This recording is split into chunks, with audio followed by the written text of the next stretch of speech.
Long ago, a king and a queen had a beautiful baby girl after many years of their marriage. They arranged a grand party to celebrate this happy occasion. They also invited 3 good fairies to bless the baby girl. The first fairy said, "I grant you beauty. I grant you sweet voice," wished the second fairy.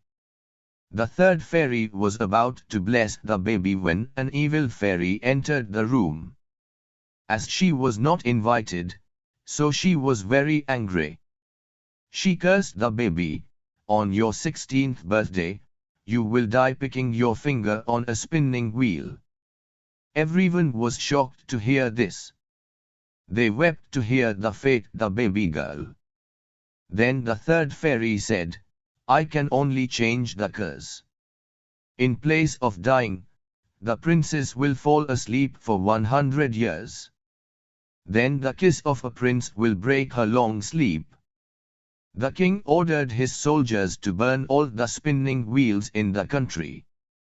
On her 16th birthday, the princess happily moved around the palace. She suddenly found a secret room where an old woman was spinning some yarn. She invited the princess to learn to spin. In a hurry, she pricked her finger and at once fell asleep for 100 years. The good fairy also made all the people present in the palace asleep. This condition prevailed there for the next 100 years. Many years passed by. Wild creepers and bushes covered the whole palace. Many young men tried to enter the palace. But they were not successful. They were dejected. One day, a brave prince entered the palace. He found the sleeping princess and bent down to kiss her. At once, the princess opened her eyes and was delighted to see the prince. The prince married the princess. And they happily lived for many more years.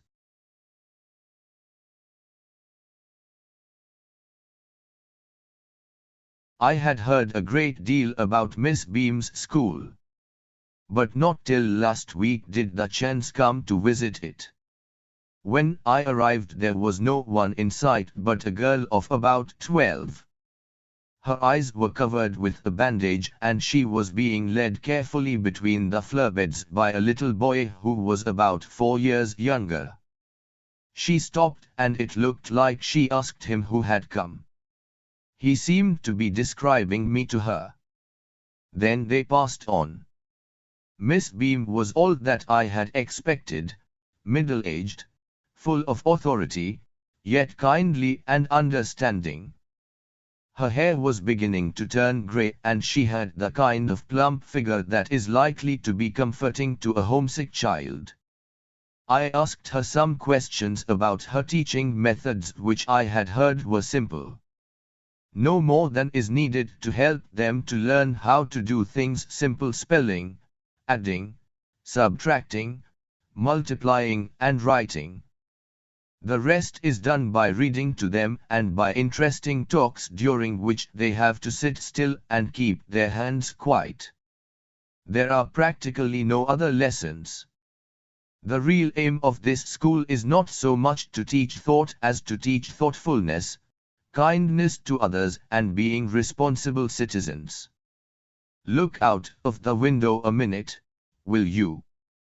I went to the window which overlooked a large garden and a playground at the back. What do you see? Miss Beam asked. I see some very beautiful grounds, I said, and a lot of jolly children. It pains me, though, to see that they are not all so healthy and active looking. When I came in, I saw one poor little girl being led about. She has some trouble with her eyes.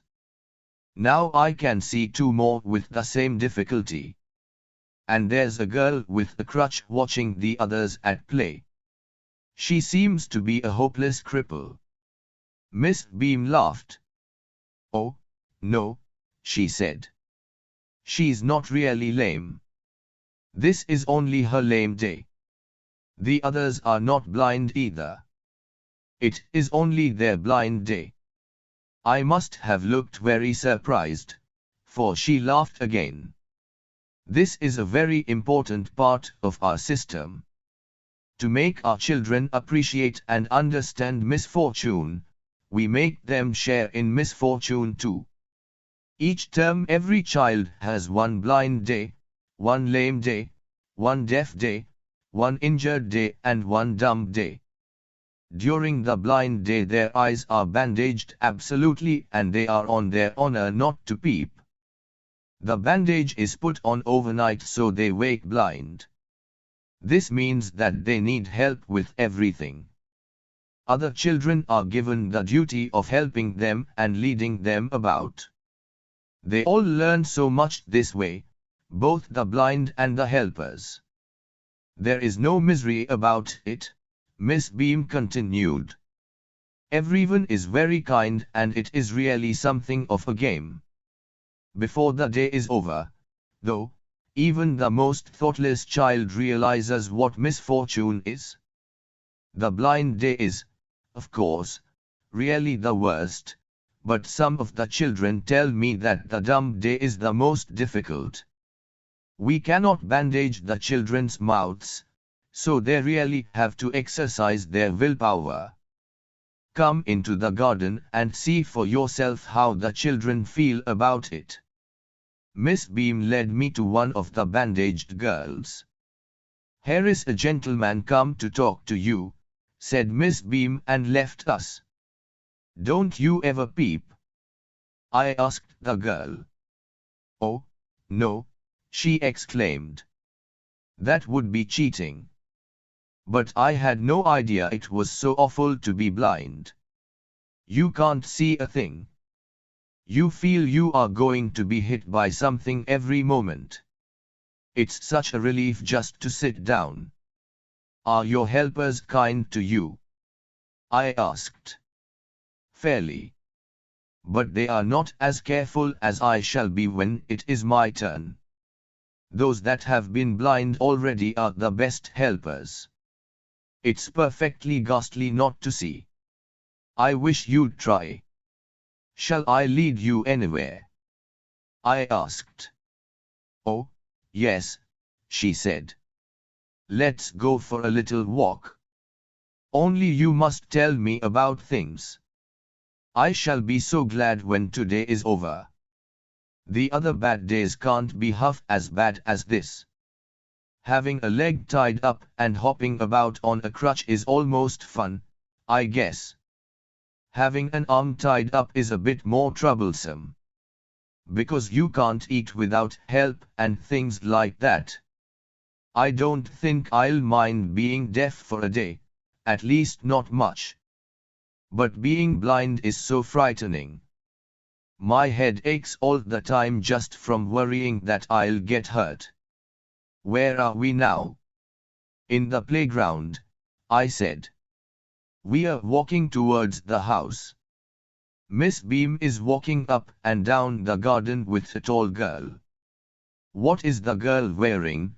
My little friend asked in a different kind of school. A blue cotton skirt and a pink blouse. I think it's Millie, she said. What color is her hair?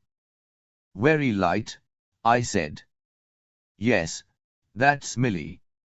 She's the head girl. There's an old man tying up roses, I said. Yes, that's Peter. He is the gardener. He is hundreds of years old. And here comes a girl with curly red hair. She's on crutches. That's Anita, she said in a different kind of school. And so we walked on. Gradually I discovered that I was 10 times more thoughtful than I ever thought I could be. I also realized that if I had to describe people and things to someone else, it made them more interesting to me. When I finally had to leave, I told Miss Beam that I was very sorry to go. She replied, then there is something in my system after all.